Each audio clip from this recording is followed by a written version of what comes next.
friend of Mother Nature, what you translate into English, was one of the initiative which very well goes with our vision.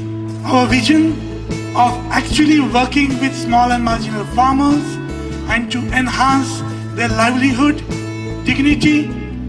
But we thought, while doing so, it is also our moral responsibility as pioneer of organic farming to actually spread this awareness and build more and more community into organic farming. And that is why Dharti Mitra was initiated, and we launched this initiative last year. This is the second year, and we thought what better than today would be the opportunity to actually celebrate and recognize the farmers. It is not compulsory whether they are working associated with Organic India or not, but the farmers who actually demonstrate and are role models in organic farming. That was the purpose of launching and continuing Dharti Mitra, which will be the property which will only go up and up. So just to know and let you know about the Dharti Mitra initiative, we have made a small AV.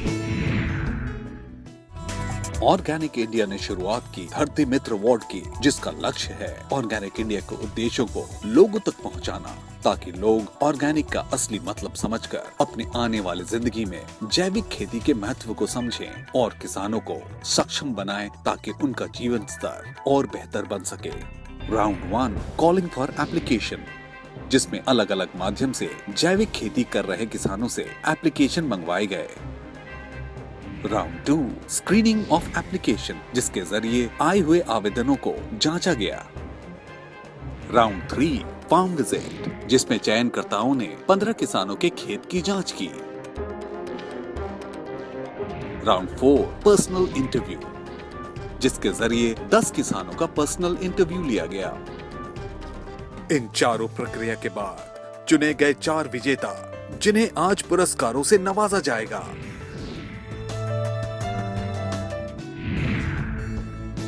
With us. And now, ladies and gentlemen, for someone who's the winner of the Dharti Mitra Award and this contest that was done for all the farmers all across, it goes to Anand Santosh Rao Bhoyar. Formal Mubarak ho, Anand ji.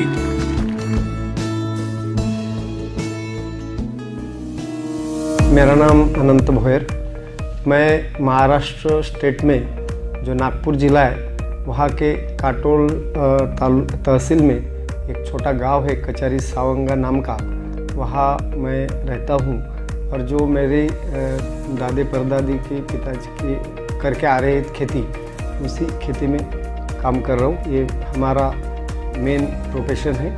पिछले 15 साल से मैं ये organic farming कर रहा हूँ और 10 साल से हम पूर्णतः उसमें स्वावलंबी हो गए हैं। हम ना तो कोई कहीं से बाहर से कुछ लाते हैं और ना तो मंडी में बिकने जाते हैं। जो भी हम वैल्यू एडिशन करते हैं वो सब घर से बिका जाता है। एक तो केमिकल फार्मिंग जो भी कर रहे थे वो भी पूरी नहीं कर रहे थे, हम कम ही केमिकल यूज करते थे पहले, लेकिन उससे भी हमें ऐसा महसूस हुआ कि इसका खर्चा बहुत बढ़ रहा है। जो कि उसकी फसल की पैदावार है वो घटती जा रही है दिन ब दिन। मैं अनुभव किया कि उसमें खर्चा काफ़ी घटता है ऑर्गेनिक में। और दूसरी बात ये कि जो फसल है उसकी क्वांटिटी के बजाय क्वालिटी वाली फसल हम ले सकते हैं और उसको एक तो दाम ज़्यादा मिलते हैं तो हमारी स्थिति में सुधार आता है। ये एक पहली बात है। दूसरी बात ये है कि हम हमारे स्वास्थ्य के लिए, हमारे परिवार के लिए ये ऑर्गेनिक फार्मिंग को चुने हैं और उसमें सांपत्तिक स्थिति भी थोड़ी अच्छी हो गई, जो कि हम कर्जा नहीं लेने की ज़रूरत नहीं है, हम इंडिपेंडेंट हो गए हैं। अवेयरनेस देनी चाहिए।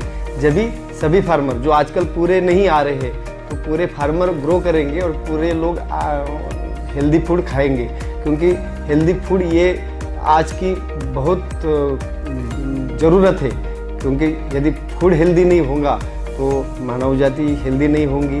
धरती माता ही का अस्तित्व धोखे में आने लग जाएगा या आने लगा है, तो अनायास ही हमारे मानव समूह का अस्तित्व धोखे में आ जाएगा। तो मुझे लगता है कि हमारा अस्तित्व ये प्रकृति में साबुत रखने के लिए हमें प्रकृति के साथ चलना होगा। Well, ladies and gentlemen, our winner of Dharti Mitra right there for you, Anand Santosh Rao Bhoyer, winning a cash prize of 5 lakh rupees. While the prize is getting received, I just want to tell you guys, those who don't know, Nagpur Vidarbha is the area which is consistently drought affected area. There is water scarcity, and from there actually growing organic farming and using all the natural tools and flourishing is a big achievement. Well, heartiest congratulations, बहुत बहुत मुबारक हो आपको.